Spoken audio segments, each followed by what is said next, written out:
All right, so you're thinking about studying in Singapore. Mhm. Sun skyscrapers and a world-class education sounds amazing, right? But before you book that flight, let's talk about the elephant in the room, the cost. Yeah, Singaporean education is definitely an investment. And like any savvy investor, you really need to understand those costs involved before jumping in. Exactly. And that's what this deep dive is all about. We've got a stack of articles here that break down tuition, living expenses, even some insider tips from experts and real students. And we'll go beyond just listing those numbers. We want to analyze what they actually mean for you, or you know what to expect. Perfect. So why don't we start with what makes Singapore so attractive to students in the first place? Well, Singapore boasts some of the top ranked universities in Asia and the world, really. We're talking about institutions like the National University of Singapore in US and Nanyang Technological University, NTU, known for their academic rigor and strong industry connections. It's not just the universities, right? It's that whole package, safe and clean environment, a vibrant multicultural society, and let's not forget that food scene. Oh, yeah, definitely. And of course, Singapore is a major hub for job opportunities, especially in those booming fields like finance and tech.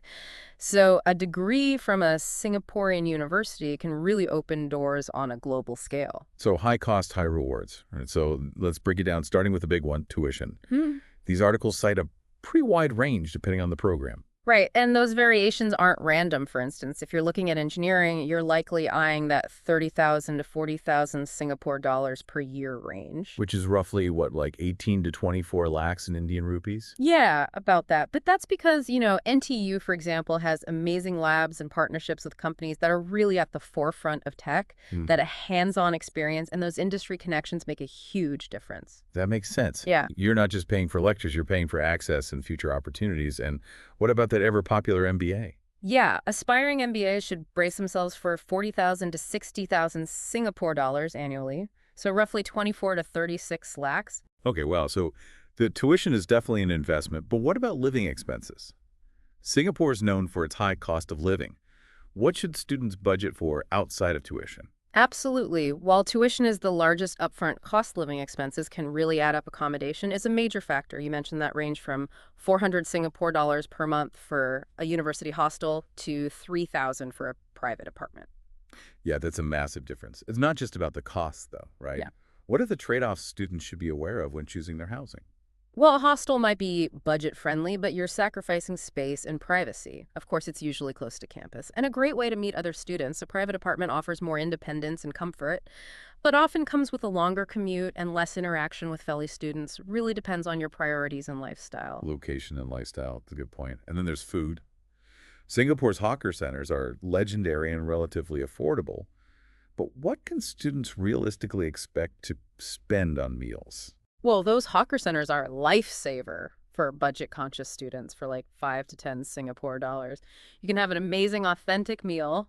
But of course, Singapore also offers some incredible fine dining experiences too, which are going to be a lot pricier. So realistically, you're looking at 300 to 600 Singapore dollars per month on food, depending on your eating So habits. it's all about balance, Yeah. right? You can enjoy that amazing culinary scene in Singapore without breaking the bank if you're Yeah. smart about it. Yeah. Okay, so let's talk about the things that might not be on everyone's radar. Those hidden costs. What are some of those unexpected expenses students should factor in? Yeah, these are often the things that trip people up. Health insurance, for example, is mandatory for international students and can run you anywhere from 300 to 800 Singapore dollars per year. Wait, are those costs really hidden? Wouldn't most students researching Singaporean universities be aware of application fees or visa requirements? You'd think so, but it's easy to overlook them, in the excitement of getting accepted or just focusing on those big ticket items like tuition. The student pass visa itself is 90 Singapore dollars plus a $60 issuance fee. And then there are those standardized tests like IELTS, TOEFL GRE, and GMAT, each with their own fees. Yeah, those tests can really add up, especially if you need to take them multiple times to get those required scores. And let's not forget those application fees for the universities themselves, which can range from 20 to 100 Singapore dollars per application. Exactly. And while individually these costs might not seem like much, they can add up to a significant amount, especially if you're on a tight budget. So we've painted a pretty realistic picture of the cost of studying in Singapore. Mm. It's an investment, no doubt about it. But before you start having second thoughts, let's talk about ways to make it more affordable. This is where things get interesting. A lot of students just assume they can't afford to study in Singapore, but they don't realize the wealth of financial aid options available. For example, Scholarships are a game changer. There's the Singapore International Graduate Award SINGA for PhD candidates, the ASEAN Undergraduate Scholarship, and countless others offered by universities, private organizations, and even specific departments. that Singa scholarship sounds incredible. Fully funded PhD in Singapore. Sign me up. It's highly competitive, but definitely worth exploring. And don't forget about the MOE tuition grant scheme. This can reduce your tuition by up to 50%, but there's a catch. A 50% reduction, that's huge. But committing to work in Singapore for 3 years after graduation, that's a big decision. What factors should students consider before taking on this commitment? Well, it's about weighing your priorities. Are you open to building your career in Singapore after graduation? Does the 3-year work commitment align with your long-term goals? It's a fantastic opportunity to gain valuable work experience in a thriving economy, but it's a commitment you shouldn't take lightly. That makes a lot of sense. It's not just about the immediate cost savings, it's about your career trajectory and where you see yourself in the future. And speaking of working, didn't you mention that international students can work part-time in Singapore? Absolutely. International students can work up to 16 hours per week during term time, which can significantly offset those living expenses. So students can gain work experience, build their resumes, and ease that financial burden all at the same time. That's a win-win. What are some popular part-time jobs for students in Singapore? There are tons of options, from retail assistants and food delivery drivers to research assistants and tutors. Many universities also have on-campus work-study programs, providing valuable experience in a familiar environment. So it's not just about working to survive. It's about finding opportunities that align with your interests and future goals. Okay, Let's get practical. What are some cost-cutting tips that go beyond the obvious, like cooking at home instead of eating out all the time? One tip I always recommend is buying or renting used textbooks. Textbooks can be incredibly expensive, but there's a thriving market for pre-loved copies both online and on campus. Oh, that's such a good point. I remember when I was a student, I used to scour those online forums for used textbooks, save me a fortune. What about transportation? Yeah. Singapore has a fantastic public transportation system, but it's still an expense to factor in. Definitely, investing in a student travel card can save you a significant amount of money on your daily commute, and consider walking or cycling whenever possible. Singapore is a very walkable city, and it's a great way to explore your surroundings and get some exercise. It's not just about saving money, it's about embracing a healthier and more sustainable lifestyle. And I bet the universities offer tons of free or low-cost events and activities for students, right? Absolutely. Universities have a wide range of clubs, societies, and events that cater to diverse interests, all without breaking the bank, from sports and cultural performances to workshops and guest lectures.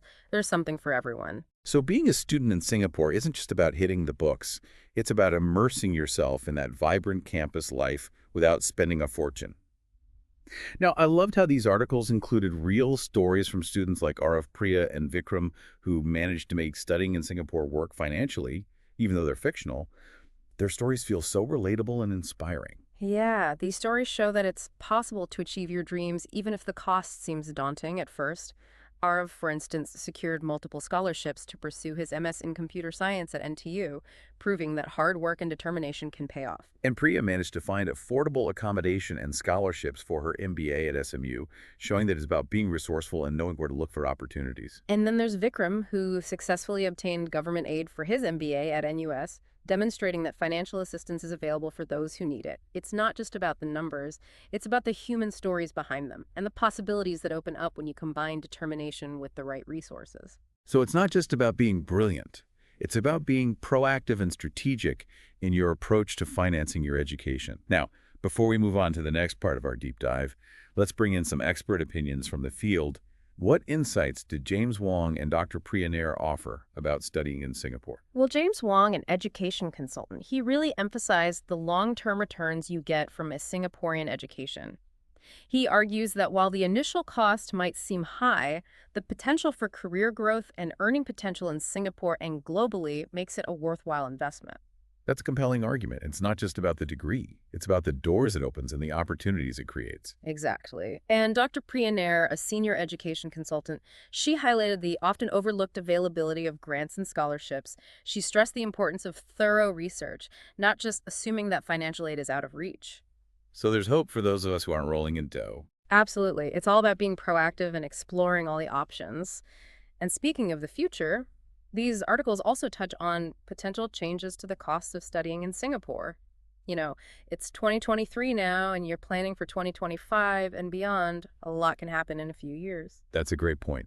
We can't just look at the current costs. We need to consider how those costs might change in the coming years. It's like trying to predict the stock market. Well, maybe not that unpredictable, but there are definitely some key factors to keep in mind. One of the biggest is inflation. It's a global issue, and Singapore is no exception. So things are going to get more expensive. Should students just expect to pay more for everything?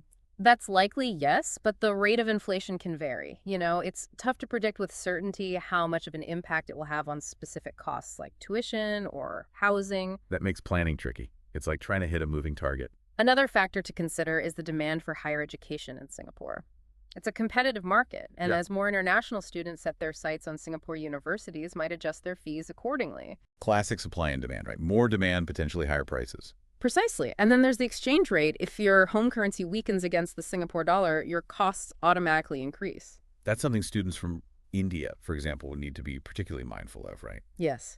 Especially if they're relying on savings from home to fund their studies, fluctuations in the exchange rate can significantly impact their budget. So we've got inflation demand and the exchange rate, all factors that could push costs upward. Anything else students should be keeping an eye on? Government policies can also play a role. The Singaporean government is heavily invested in education, but changes to tuition fees or financial aid schemes are always a possibility. It's about staying informed and being adaptable. Okay, so let's say I'm determined to study in Singapore no matter what. What can I do to prepare for these potential cost increases? Give me some practical strategies. Well, the most obvious but often overlooked strategy is to start saving early and consistently. Even small amounts saved regularly can make a big difference over time. The early bird catches the worm, or in this case, the early saver secures their spot in Singapore. What else can students do? Be aggressive in your scholarship search. Don't just apply to a few. Cast a wide net, look beyond university offerings. Many private organizations and foundations offer scholarships to international students. Don't be shy. Apply for everything you even remotely qualify for. Exactly. And when researching programs, don't just look at the course content. Dig deeper into the potential for part-time work. We talked about that earlier, but it's worth repeating. A part-time job can help with living expenses and provide valuable work experience. Right, and think about how you can adjust your lifestyle to those potentially rising costs. Yeah. Maybe choose a more affordable housing option or explore alternative transportation methods. Okay, so maybe fewer fancy dinners and more hawker center feasts. Exactly. Embrace those delicious and affordable food options and look for free or low-cost entertainment. Singapore offers many cultural events and activities that don't require a hefty entrance fee. Got it. It's all about being resourceful and adapting to the circumstances. Singapore is a vibrant city with something for everyone, no matter your budget. Absolutely. And remember, you're not alone. Universities have financial aid offices dedicated to supporting international students, and organizations like LetzStudy offer personalized guidance and support. So while the future costs of studying in Singapore might feel a bit uncertain, students can approach it with confidence and a well-thought-out plan. Exactly. Now, before we jump into whether all of this is worth it, I want to touch on something that's often missing in these discussions about studying abroad, the non-financial costs. Ooh, that's interesting. What do you mean by non-financial costs? Well, think about it. You're moving to a new country away from your family and friends, immersing yourself in a different culture that comes with challenges. Homesickness, culture, shock, language barriers. These are all real things that can impact a student's experience, even if they have their finances in order.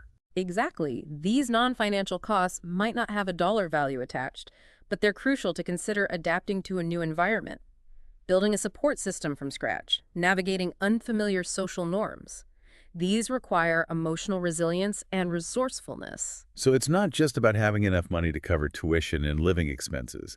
It's about being prepared for the emotional and social adjustments that come with studying abroad. Precisely, it's about the whole package. Okay, that's some great food for thought.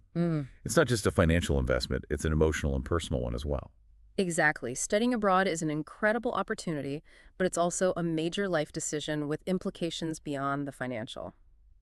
Okay, with those wise words in mind, I think it's time to tackle the big question. Is studying in Singapore worth the cost, all the costs, financial and otherwise? Let's dive into that in the final part of our deep dive. Okay, so we've explored the ins and outs of costs, from tuition to those hidden fees and even those non-financial considerations. But the big question remains, is studying in Singapore worth it? That's the million-dollar question, isn't it? And I think it's important to acknowledge that there's no one-size-fits-all answer. So it's not as simple as saying, yes, it's worth it, or no, it's too expensive. Exactly. It's about weighing the costs and benefits, understanding your personal goals and determining if a Singaporean education really aligns with your aspirations and your values. Okay, so let's start with the benefits we've talked about, the potential for high ROI. Mhm. But what does that actually look like in the real world? Well, a degree from a top-ranked Singaporean university can really be a passport to a world of opportunities. Singapore has a robust and growing economy with a high demand for skilled professionals, especially in fields like finance, technology, and engineering. So you're not just paying for a piece of paper, you're investing in your future career prospects. Precisely. Singaporean universities have these strong links with industry leaders, providing students with valuable internship opportunities and networking possibilities. These connections can be a springboard to a successful career, both in Singapore and globally. And let's not forget about the personal growth and development that comes with studying abroad. Absolutely. Living in a new country, immersing yourself in a different culture, navigating a new language. You know, these experiences foster independence, adaptability, and a global perspective that can really enrich your life in countless It's ways. like an investment in yourself, both professionally and personally. Hmm. But how do we weigh those intangible benefits against those very real, very tangible costs? It's a balancing act. First, get clear on your goals. Why do you want to study in Singapore? What are you hoping to achieve?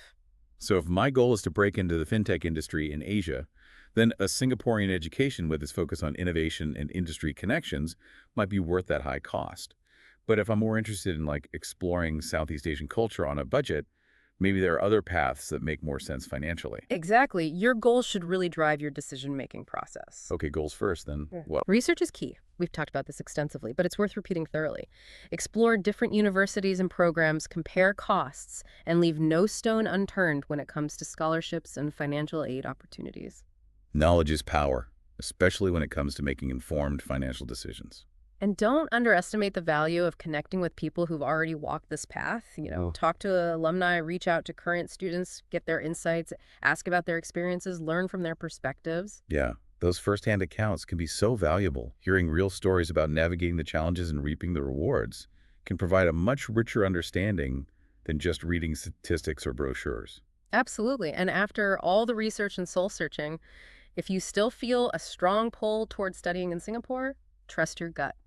Even if it means making sacrifices, taking on some debt, or stepping outside your comfort zone. Sometimes the most rewarding investments are the ones that challenge us to push our boundaries and pursue our passions. That's such an inspiring way to look at it. It's not just about the numbers.